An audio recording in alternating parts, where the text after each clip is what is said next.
importante que fique claro que quando usamos a palavra sexo, estamos nos referindo às questões biológicas que diferenciam homens e mulheres. Sexo nos é dado pela natureza. Mas quando usamos a palavra gênero, estamos nos referindo às diferenças sociais e culturais que implicam homens e mulheres. Estamos falando em papéis que cada sexo desempenha na sociedade.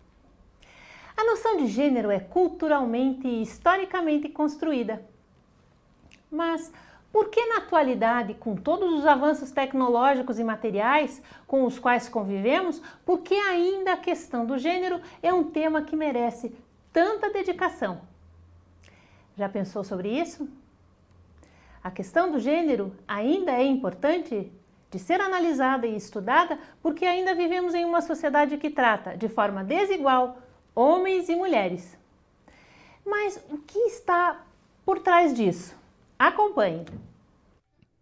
Em 1651, em Leviatã, o filósofo inglês Thomas Hobbes escreve sobre a natureza humana. O homem é o lobo do homem. No que ele chamou de estado da natureza, originalmente, os homens viviam sem leis escritas e sem governos. Nessa condição, predominava o mais forte. E assim, os direitos e a própria segurança dos mais fracos não eram respeitados.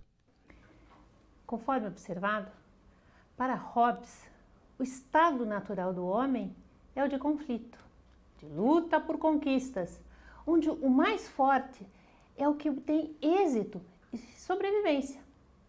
A fraqueza física, entre aspas, da mulher em relação ao homem pode ser a ponta do iceberg das desigualdades entre homens e mulheres. Dessa forma, ainda hoje, para as mulheres, a igualdade é uma luta.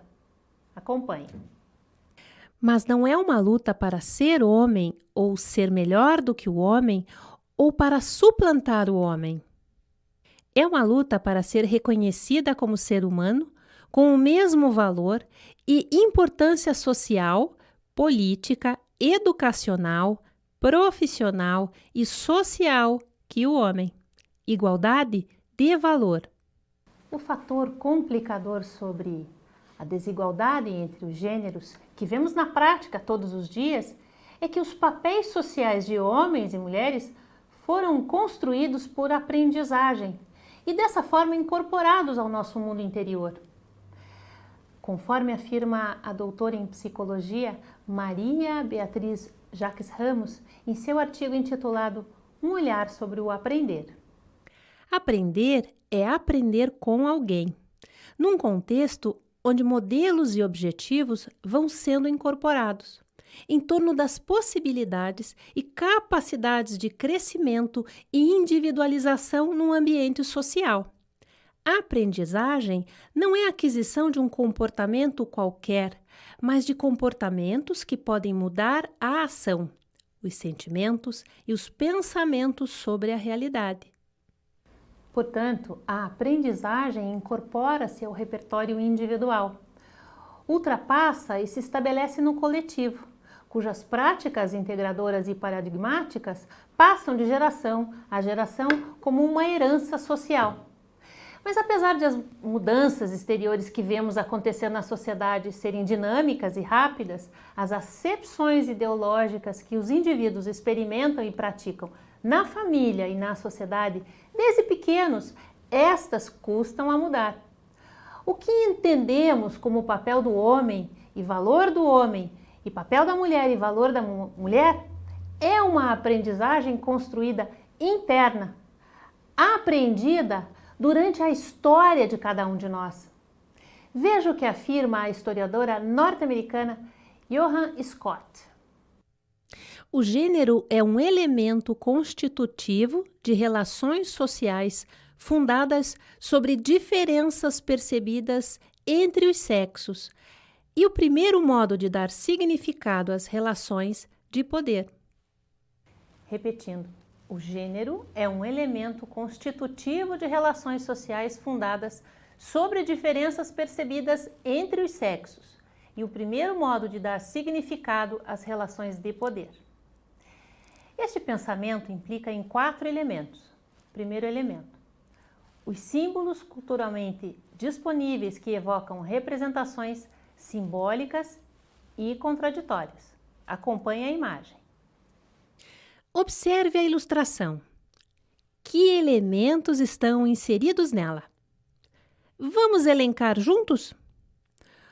O cor-de-rosa representa a mulher e o azul representa o homem, certo? Vestidos para as mulheres e calças para os homens. Na representação do físico, o homem é maior, mais robusto que a mulher. Você concorda com a leitura que eu fiz dos elementos dessa imagem?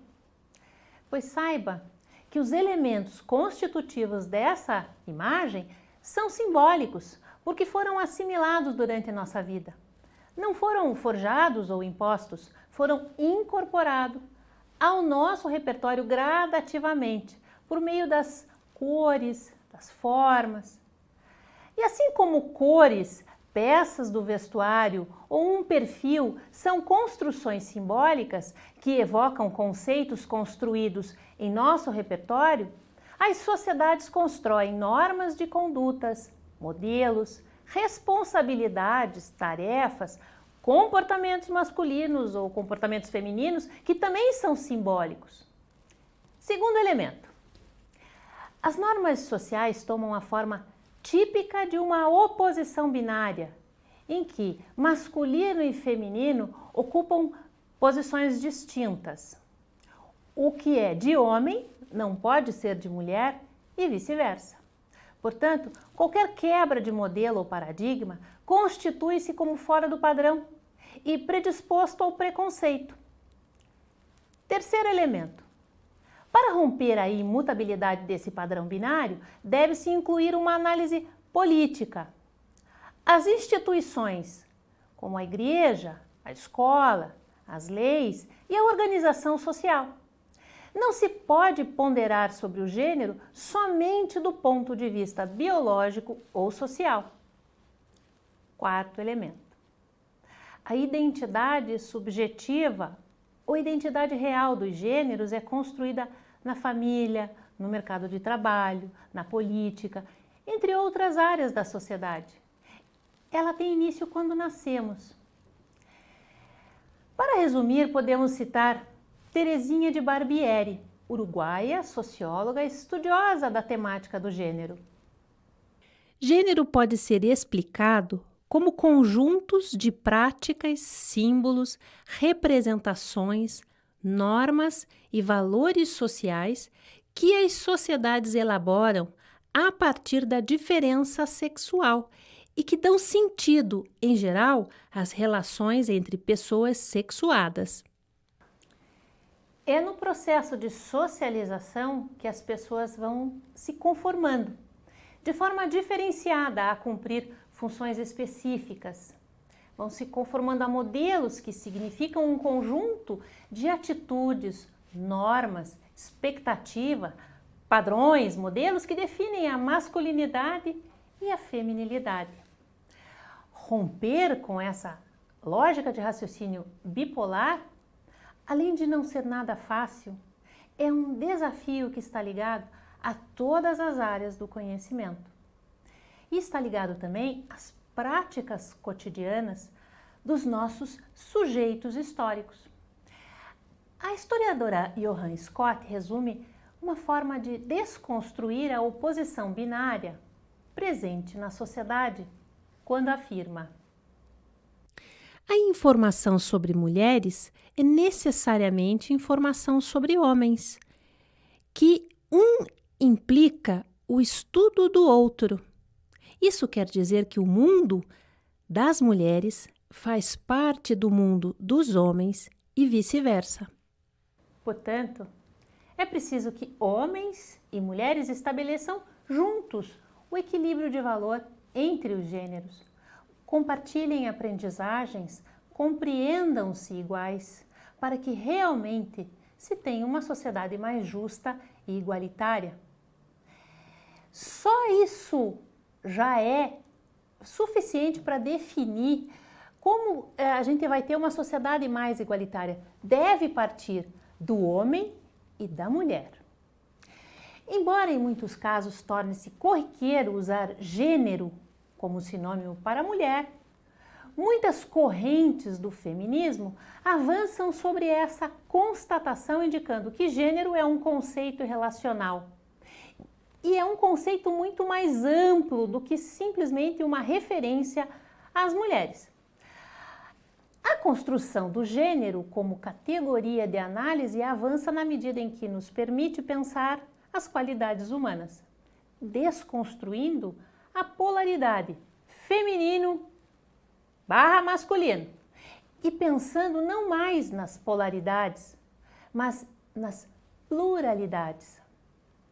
Dessa forma, gênero seria assim um conceito relacional em que cada um desses polos se complementa, sendo um constitutivo do outro, constituindo-se como uma categoria relacional. Sua construção vincula-se a uma sensibilização histórica, uma montagem histórica da humanidade, que se faz nas relações sociais, que são sempre entre homens e mulheres, homens e homens, mulheres e mulheres. Ambos, homens e mulheres, que são iguais e diferentes entre si.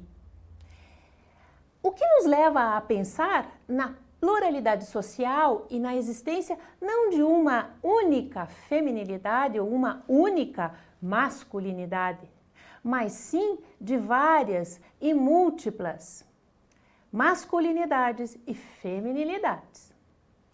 Antes de encerrar a aula de hoje, eu quero deixar uma reflexão do antropólogo americano Gayle Rubin. Acompanhe. Homens e mulheres são evidentemente diferentes, mas não são tão diferentes como dia e noite, terra e céu, yin e yang, vida e morte. De fato, do ponto de vista da natureza, homens e mulheres estão mais perto um do outro do que qualquer outra coisa. Por exemplo, montanhas, cangurus ou palmas de coqueiro. A ideia de que homens e mulheres são mais diferentes um do outro do que qualquer outra coisa deve provir de algum lugar que não seja a natureza. Muito obrigada por você estar conosco hoje e espero você em nosso próximo encontro. Muito obrigada. Até lá!